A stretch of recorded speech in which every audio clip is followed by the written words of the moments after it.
ولا على الكلام الجميل ده. طبق الطحينه وانزل خد البالانس. يا نهار ابيض يا نهار ابيض يا خرابي، طويله وعاليه انما رايحه فين؟ بسم الله.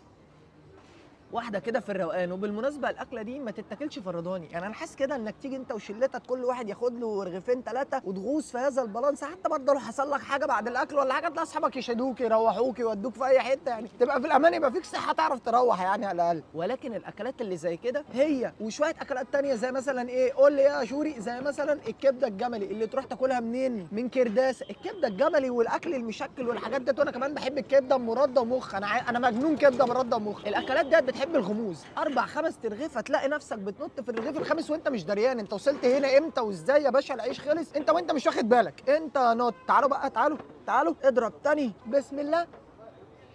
ايه الفوكس معايا ولا راح للشله اللي ورايا؟ اقول اصبح على الشله ولا حاجه؟